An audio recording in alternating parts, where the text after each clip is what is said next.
Why I hate getting things done instead of the one thing.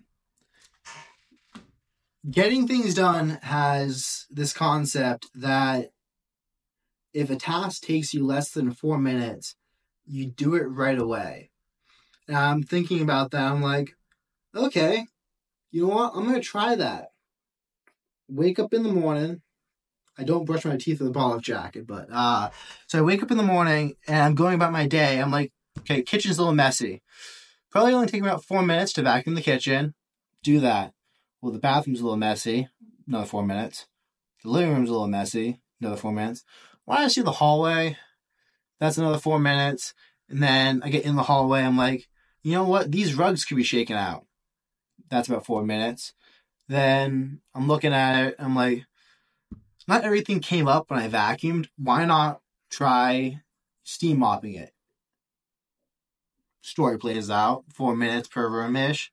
So I'm like, okay, what's next? I'm looking at the stuff. And I'm like, well, you know what? I think I could clean out this room, put these couple items away, and take me about 4 minutes to do. Take some stuff downstairs in the basement, and I'm looking around. And I'm like, well, it take me about 4 minutes to do the pegboard right now. And I have a pegboard in my basement for climbing on. And I want cracking the pegboard. I'm like, you know what? Probably take me about 4 minutes to do that. So I drill a giant hole through it, stick a bolt, and tighten it with some nuts. And then I'm like, well, I can't leave the mess. So then I put that away. I start organizing the basement. And then after I organize the basement, I'm like, okay, well, I have some stuff down here. Probably taking about 4 minutes a piece to get this stuff listed on Facebook Marketplace so I could sell it. So I go upstairs and I start doing that. And I open my computer up to do Facebook Marketplace. And I'm like, wow, my files aren't organized. So then I start trying to organize my files. And this story keeps going on. And if you have ADHD, one thing you know for sure is when you think something's going to take you 4 minutes, it's not. You are absolutely horrible about just estimating the amount of time that task is going to take you. So some of those tasks took me 4 minutes. Some of them took me 15. But each one kind of leads to the next one, to the next one, to the next one, to the next one, to the next one, to the next one. And I didn't get any work done that day. I just kept doing the tasks. Because then after I did all that, well, I had to eat lunch. So then I cook all my food. I have to clean up the kitchen. I have to put that away. Then I'm cleaning up the kitchen and I'm looking outside and I'm like, the wind blew down some branches. Why don't I go pick those up? And then I have a giant pile of branches. And then I'm outside. So now I'm looking at all these outside tasks to do. I'm like, why don't I check the tire pressure in my car? And your brain literally just keeps firing off one upon another. And you think they're going to end. Like, you think there's not an infinite amount of stuff that you could do in order.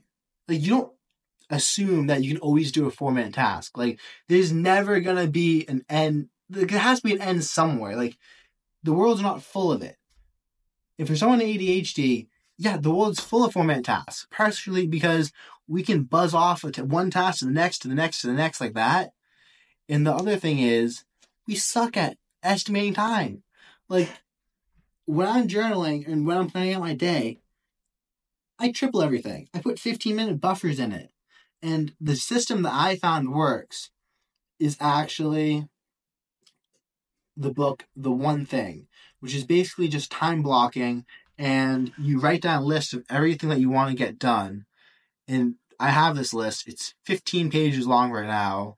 Single-spaced, 12-font Arial on Google Docs.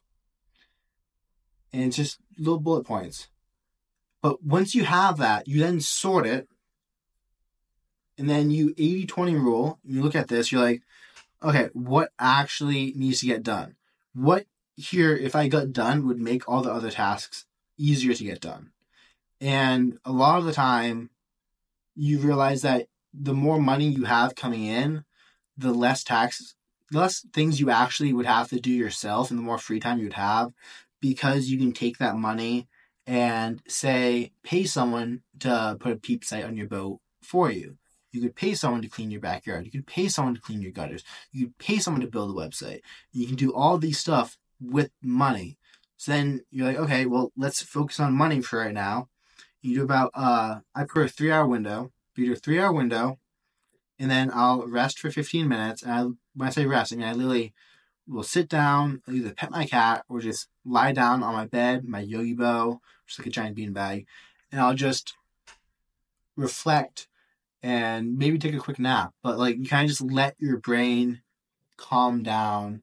And while doing it, you notice like you might feel certain tensions in part of the brain, and the tension kind of like ebbs down. And for me, I believe that's certain neurochemicals getting built up from the mode of thinking required in order to do the task that you're doing for the set period of time. And then you're able to relax, flush out the used chemicals, bring more nutrients into the brain, and reflect upon the activities you're doing, which is particularly useful for stuff like coding or other assignments, because you can get caught up in this mode of do, where you lose perspective on, is this actually an essential part of what I should be doing?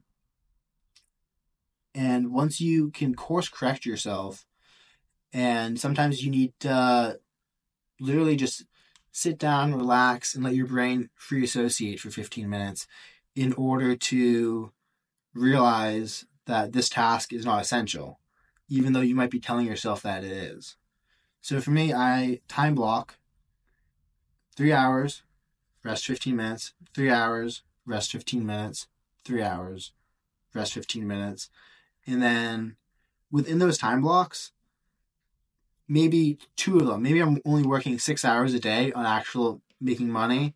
And then another time block for 3 hours, I will literally put into family time. And that's building up, seeing my mom, my dad, playing a game with them, going to my brothers and playing with my nieces, going for a walk with them. But that's based towards family. And yes, I 80-20 my family time. I look at it and I'm like, what if there's nothing else I could do right now? What would be the most beneficial thing? And you're like, how do you 80-20 family time? You're just like playing with them. But like, no, there's different forms of communication and spending time with someone that scientists has ranked out in terms of the meaningfulness. And I believe Jay Shetty talks about this in one of his books. But like at the very bottom, you have watching TV together, and then you have like talking to each other, trying to solve a problem together, volunteering together. And if I do find it, I'll put a link in the description with the exact ranking of the different activities. But you try to maximize it towards the deeper bonding end of the spectrum. And you apply the same stuff for fitness. So my morning routine personally is I usually wake up around 8 a.m. And right after I wake up, I go downstairs and I make my green tea for the morning. This is green tea with ginger, and it's to help flush out heavy metals. The theanine helps to calm my brain down, while the caffeine helps to stimulate it a little bit. But I slowly sip that throughout the whole day, and it helps with digestion, gut health, and everything. Then I will go to the gym. At the gym, I try to prioritize my time there too. I do some key stretches on areas that I'm trying to work on right now. Then I'll typically do 3 to 4 sets of 20 reps kettlebell swings, which is a great compound exercise that hits most of your major muscle groups. Then I do sauna for 20 minutes, shower, steam room, shower. And both of those showers are cold water. Then I come home and I get to work on my tasks. And the whole purpose of this is, it's mentioned in the one thing, is you start your morning out and you want to first build physical energy up within your body. Because I personally believe you should have more energy after you work out than when you first started. So you're building up that energy, you're waking up your body, and you're getting a good lift in. And then 20 minutes in the sauna might sound like a long time, but I'm constantly socializing in there. I'm building up social energy, or he mentions it as something else, but you can basically help yourself be more productive and build up energy through socialization with other people. Then after I do that, I go into working. And when I'm working, I do the hardest task that I can have on my list first. And that way, I have the most energy in my system to overcome the resistance of starting that task. And after I finish that, I'll go for the full time block. I'll stop it, rest, go for the time block. Sometimes it gets disrupted, but that's generally the flow of how I like to go instead of getting things done. And as you can tell from these videos, my mind is very easy to get sidetracked. It's kind of like a Family Guy episode where you start off with one thing and then you wind up in a completely different situation at the end.